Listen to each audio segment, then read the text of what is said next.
Om Swastiastu, Namo Buddhaya, salam sejahtera, semoga pikiran baik datang dari segala penjuru.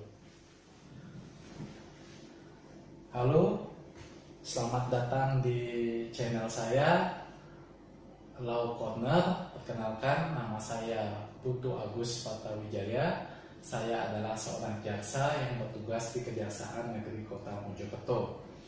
Di channel saya ini, saya akan mencoba untuk share ilmu terkait dengan berbagai jenis tindak pidana yang terjadi di sekitar kita, khususnya yang diatur di dalam Kitab Undang-Undang Hukum Pidana Indonesia atau KUHP. Pada kesempatan kali ini, saya akan membahas tentang tindak pidana penganiayaan. Mungkin kawan-kawanku semua di seluruh Indonesia pernah mengalami yang namanya penganiayaan. Baik itu teman-teman pernah memukul seseorang, pernah menampar seseorang, ataupun pernah menendang orang lain. Atau mungkin teman-teman yang menjadi korbannya, teman-teman yang dipukul, ditampar, ataupun ditendang. Nah, dari apa yang teman-teman alami tersebut, mungkin teman-teman tidak mengetahui bahwa apa yang teman-teman alami itu atau teman-teman lakukan itu dapat diancam dengan pidana sebagaimana yang diatur di dalam KUHP, khususnya pasal 351 KUHP sampai dengan pasal 356 KUHP. Di dalam KUHP sendiri diatur mengenai berbagai jenis gradasi penganiayaan seperti penganiayaan biasa, penganiayaan ringan, penganiayaan berencana, penganiayaan berat, sampai dengan penganiayaan berat berencana.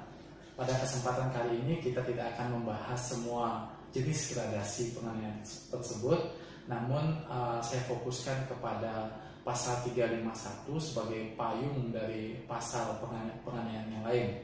Pasal 351 sendiri mengatur tentang penganiayaan biasa, di mana di dalam pasal 351 ayat 1 diatur tentang ketentuan yang menyebutkan bahwa barang siapa yang melakukan penganiayaan diancam dengan pidana selama 2 tahun 8 bulan penjara atau pidana denda sebesar Rp4.500.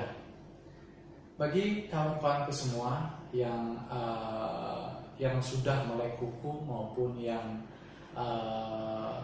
masih awam dengan hukum, mungkin timbul pertanyaan dalam benak teman-temanku semua tentang apa sih yang dimaksud dengan penganiayaan. Di dalam pasal 351 tidak dijelaskan pengertian tentang penganiayaan, hanya disebutkan kata penganiayaan. Sedangkan di dalam pasal-pasal yang lain juga tidak ada penjelasan tentang apa yang dimaksud dengan penganiayaan. Kawan-kawanku semua, pengertian penganiayaan sendiri dapat kita temui di dalam ilmu hukum, di mana yang dimaksud dengan penganiayaan adalah perbuatan yang dilakukan dengan sengaja untuk menimbulkan rasa sakit atau luka pada tubuh orang lain. Lalu apakah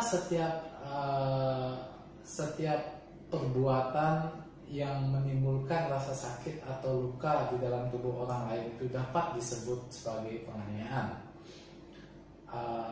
Apa yang menjadi acuannya? Apabila teman-teman pernah didorong, pernah disentuh, pernah dipiting, apakah hal tersebut dapat dikategorikan sebagai penganiayaan? Dalam kesempatan kali ini saya akan memberikan acuan yang lebih konkret atau acuan yang lebih akurat tentang kapan seseorang dapat disebut melakukan penganiayaan atau mengalami yang namanya penganiayaan. Salah satu hal yang dapat dijadikan acuan adalah alat bukti bernama visum et repertum. Visum et repertum sendiri adalah surat keterangan yang dikeluarkan oleh dokter forensik yang di dalamnya memuat tentang luka apa yang dialami oleh seseorang dan apa penyebab dari luka tersebut. Luka yang dialami seseorang yang biasanya tercantum di dalam visum et repertum bisa dalam berbagai bentuk, seperti luka sayat, luka memar, luka tusuk, dan lain sebagainya.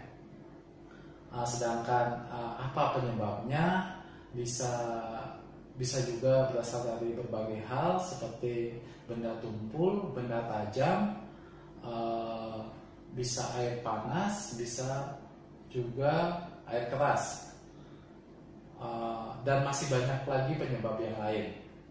Nah, hal penting yang ingin saya sampaikan di dalam video ini adalah dengan melihat adanya acuan tersebut, maka pada saat teman-teman mengalami yang namanya pemukulan, penendangan, atau tindakan kekerasan yang lain, maka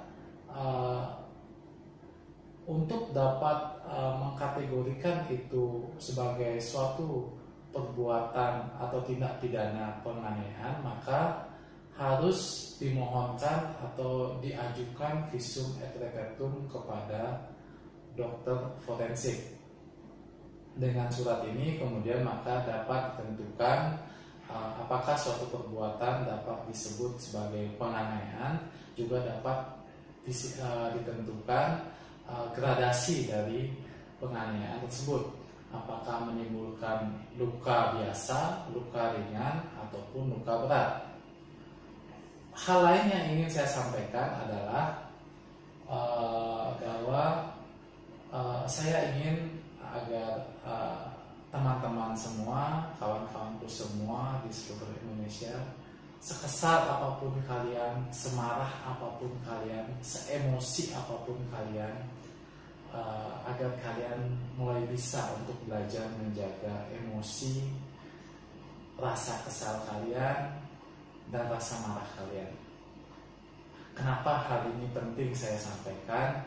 Karena pada saat kalian mulai tidak bisa mengontrol emosi kalian, kalian mulai marah, kalian mulai menendang orang lain, kalian mulai memukul orang lain, atau bahkan menusuk orang lain, maka pada akhirnya kalian akan menyesal pada saat melakukan perbuatan tersebut. Kenapa saya katakan demikian? Karena pada saat perbuatan kalian menimbulkan rasa sakit atau luka bagi orang lain yang kemudian dibuktikan dengan adanya visum et repertum, maka kalian semua dapat dikenai pidana. Akhir kata, semoga video ini bermanfaat bagi kawan-kawanku semua.